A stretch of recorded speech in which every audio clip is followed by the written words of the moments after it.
Assalamualaikum warahmatullahi wabarakatuh. Bertemu kembali dengan Bu Ratna dalam pelajaran matematika.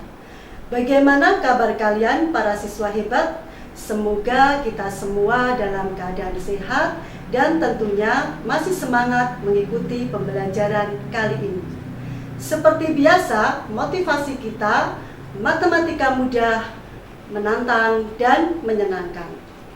Kali ini kita akan belajar materi statistika, yaitu bagaimana mengumpulkan data dan menyajikannya dalam bentuk tabel serta diagram melalui aktivitas dalam kehidupan sehari-hari. Jangan lupa siapkan konsentrasi kalian mengikuti pembelajaran kali ini. Untuk link presensi, silakan kalian bisa klik melalui tautan berikut ini. Pada pembelajaran yang lalu, kita telah mempelajari tentang konsep data dan cara pengambilan data, yang mana kalian semua telah mengetahui bahwa salah satu contoh pengambilan data dapat dilakukan melalui aktivitas pengamatan. Nah, materi tersebut akan berkaitan dengan materi hari ini, yaitu kita akan mempraktekkan secara langsung bagaimana pengambilan data dan menyajikannya dalam bentuk tabel serta diagram melalui aktivitas di sekitar kalian. Sebelumnya, mari kita simak tayangan video berikut ini. Dari total 124,9 juta suara sah, PDIP tertinggi dengan 23,6 juta suara, 18,95%. Golkar di peringkat kedua dengan 18,4 juta suara atau 14,75%. Berikutnya, Gerindra dengan suara berjumlah 14,7 atau 11,81%. Pemenang pemilu lalu, Partai Demokrat berada di posisi keempat dengan 12,7 juta suara atau 10,19%. Peringkat kelima ditempati PKB 11,2 juta atau sekitar 9,04%. Lalu PAN, PKS, dan P3 masing-masing dengan persentase suara 7,59%, 6,79%, dan 6,53%. Pendatang baru di pemilu kali ini Nasdem meraup 6,72%. Terakhir Partai Hanura dengan raihan 5,25%. Maksud kami 5,26%.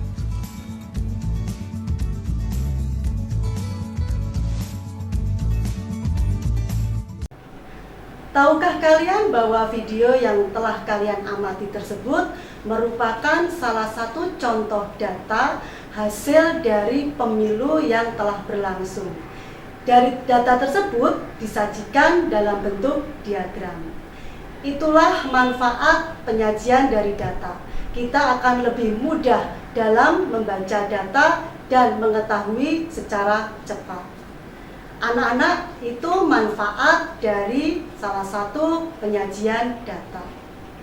Nah, untuk pembelajaran kali ini kita akan melakukan atau mempraktekkan secara langsung bagaimana mengambil suatu data yang ada di lingkungan sekitar kalian.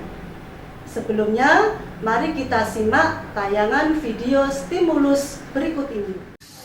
Pada hari Minggu, Rara sedang berada di rumah sendirian. Ketika melewati rak sepatu, ia melihat bahwa rak tersebut sedikit berantakan. Akhirnya Rara memutuskan untuk merapikannya, sekaligus untuk mengisi waktu di hari Minggu. Ketika mulai merapikan, terlintas ide di benak Rara untuk menata sepatu-sepatu tersebut dengan mengelompokkannya sesuai warna yang sama.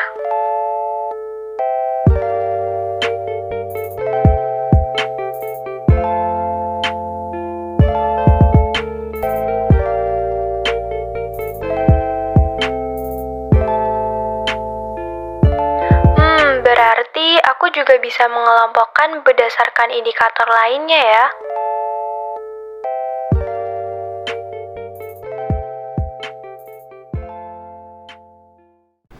Dari tayangan video tadi, kita dapat melihat bahwa Rara dapat mengelompokkan data sepatu yang ada di rumahnya berdasarkan jenis warna, yaitu 3 sepatu berwarna putih, 3 sepatu berwarna hitam, dan 3 sepatu berwarna abu-abu. Menurut kalian, apakah Rara juga bisa mengelompokkan data sepatu tersebut berdasarkan ukurannya? Dan bagaimana data tersebut jika disajikan dalam bentuk tabel dan diagram? Itulah yang akan kalian diskusikan dalam kelompok masing-masing. Sebelumnya, kalian simak terlebih dahulu penjelasan alur pembelajaran yang akan kita lalui pada kali ini. Silakan disimak alur pembelajaran kali ini. Tujuan pembelajaran kali ini mengumpulkan data dan menyajikannya dalam bentuk tabel serta diagram melalui aktivitas dalam lingkungan sekitar. Tahapan pembelajaran yang akan dilalui meliputi 3 kali pertemuan. Pertemuan pertama mengumpulkan data melalui kegiatan di kelas. Pembelajaran dilakukan menggunakan model discovery learning. Pertemuan yang kedua, pendampingan kegiatan kokurikuler berdasarkan aktivitas pengambilan data di lingkungan tempat tinggal masing-masing siswa yang telah dilakukan. Untuk pertemuan yang ketiga, dilakukan konfirmasi terkait tugas yang telah diberikan. Baiklah, kita jelaskan model pembelajaran melalui discovery learning. Pada pembelajaran discovery learning meliputi tahapan yang pertama, stimulus. Peserta didik diberikan stimulus berupa video. Yang kedua, identifikasi masalah. Peserta didik diberikan kesempatan untuk memberikan jawaban sementara atas permasalahan yang ada. Tahapan yang ketiga, pengumpulan data. Peserta didik diberikan kesempatan untuk mengumpulkan data sebagai bahan pembuktian dari jawaban sementara. Selanjutnya, kegiatan pengolahan data dilakukan melalui diskusi kelompok. Peserta didik mengumpulkan informasi untuk membuktikan dari jawaban tersebut. Berikutnya, aktivitas pembuktian dilakukan melalui kegiatan presentasi. Dan yang terakhir yaitu generalisasi dilakukan melalui simpulan dari siswa bersama guru. Itulah alur pembelajaran yang akan kita lalui. Bagaimana? Sudah bisa dipahami? Untuk selanjutnya, selama kalian berdiskusi, aktivitas yang harus kalian lakukan antara lain, yang pertama, bersama kelompok, silakan kalian melakukan aktivitas pengambilan data ukuran sepatu teman-teman dalam kelompok.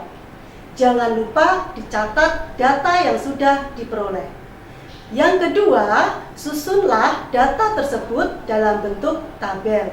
Kemudian, sajikan data tersebut dalam bentuk diagram, baik diagram panah, diagram batang, maupun diagram garis. Perlu saya ingatkan bahwa selama diskusi, kalian harus aktif bersama kelompok kalian. Untuk memandu jalannya diskusi, silakan kalian gunakan LKPD yang sudah disiapkan. LKPD dapat kalian download melalui link berikut ini. Pada akhir pembelajaran, nanti kalian diminta untuk melakukan aktivitas pengambilan data di lingkungan tempat tinggal kalian masing-masing. Data yang diambil meliputi 1. Nama, yang kedua, agama, yang ketiga, pekerjaan, yang keempat, golongan darah, dan yang kelima, pendidikan terakhir. Selanjutnya, data tersebut silakan kalian diskusikan bersama kelompok pada pembelajaran berikutnya. Sudah paham untuk akhir dari kegiatan pembelajaran kali ini? Yang terakhir kita akan melakukan refleksi. Yang pertama, apa yang kalian telah pelajari? Yang kedua, hal baru apa yang kalian peroleh? Dan manfaat apa yang kalian bisa ambil? Apakah kalian mengalami kesulitan selama pembelajaran berlangsung? Dan menurut kalian, bagaimana pembelajaran kita kali ini? Mudah, menantang, dan menyenangkan, atau sangat menyenangkan?